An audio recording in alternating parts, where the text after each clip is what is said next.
Laudetur Jesus Christus. Dico vobis, via ita querint lapides clamabunt. I tell you, if these are silent, the stones will cry out.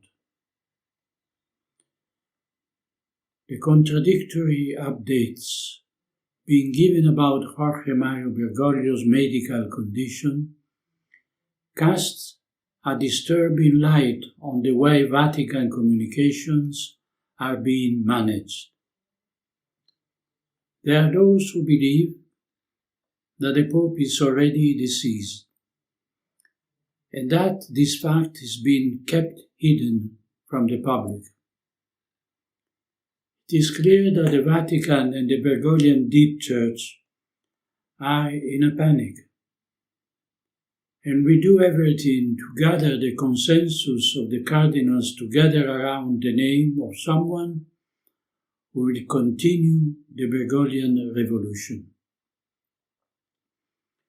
There are those who have every interest in burying their own crimes, along with those of Bergoglio, while in the United States there is a head-on clash of the US Bishops' Conference against the Trump administration, after the scandal regarding the funds of the Agency for International Development, USAID, has brought to light the complicity of the Catholic Church in the lucrative business of immigration.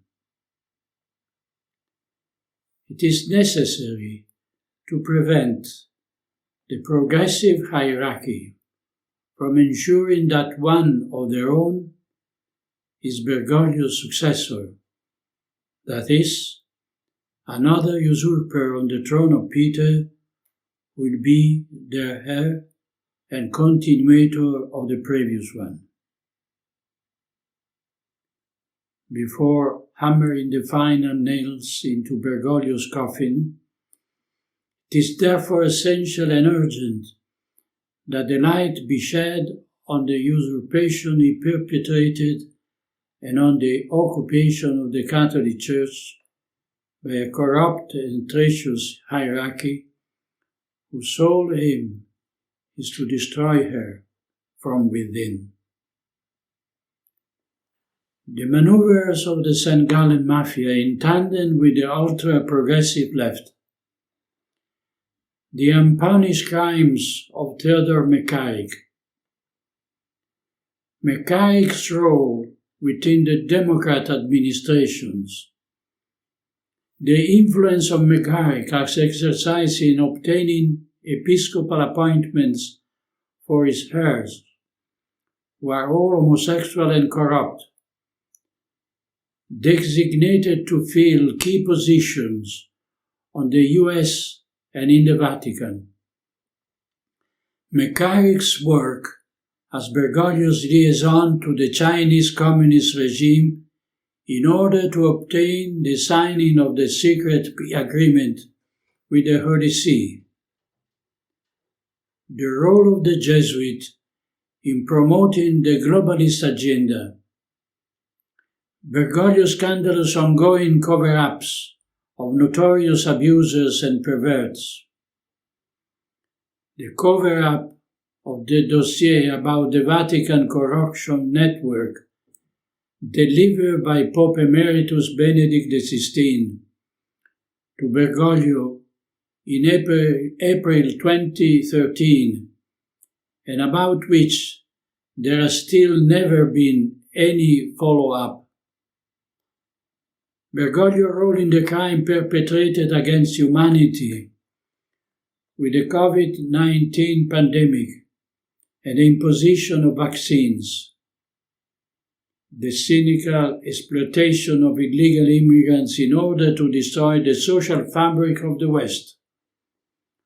All this and more confirms that the Bergoglian Church is not only an accomplice in the subversive plan of the World Economic Forum, but a leading protagonist. the faithful, have the right to know the full truth about all of these events. After years of lies, dissimulation and silence, it is necessary to acknowledge Jorge Mario Bergoglio fraud and put him on trial, restoring that truth and justice demanded by the victim of his reprisals, his intimidating acts, and his connivance in the crimes of his instigators and his protégés. Investigations are needed into his past life, into the crimes he committed in Argentina, which is why he never returned as Pope to his native country, and to the murky events that alleged Jorge Mario Bergoglio was personally responsible for the sexual abuse of a young Jesuit when he was novice master in Argentina. It must be clarified whether Tomás Ricardo Arizaga, known as Tomasito, who died on July 20, 2014, at the age of 11, and was then cremated and buried in 2019 in the Teutonic Cemetery in the Vatican, after having had his teeth removed, is really Bergoglio's son, as has been rumored for too long. It has multiple elements lead us to believe. An international criminal alliance united subversive forces to eliminate Benedict XVI, forcing him to resign and replacing him with an emissary of globalism. Cardinal Gottfried Daniels himself admitted it, referring to the Mafia of St. Gallen. Macari reiterated it when speaking at the Villanova University on October 11, 2013. The president and founder of the Voices of Progress, a precious group that deals with climate change, migration, and other woke issues, planned it, discussing it with John Podesta, Hillary Clinton campaign chairman, in emails released by WikiLeaks.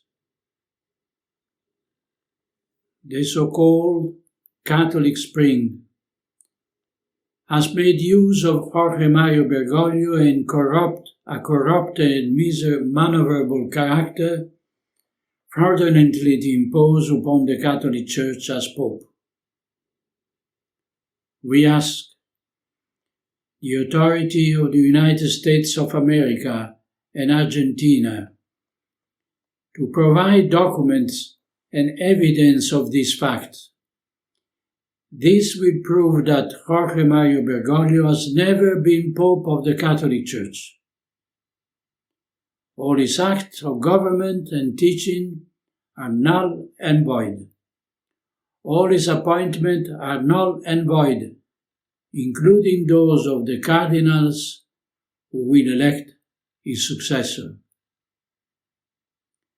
It is now time to face the truth with courage, so that the liberation of the Catholic Church from the subversives who have occupied her for too long in order to destroy her may be a radical and authentic liberation, and so that the accomplices of the fraud who are still in the Vatican and will survive Bergoglio may be discovered and put on trial before their criminal action destroys the evidence of the crime they have committed.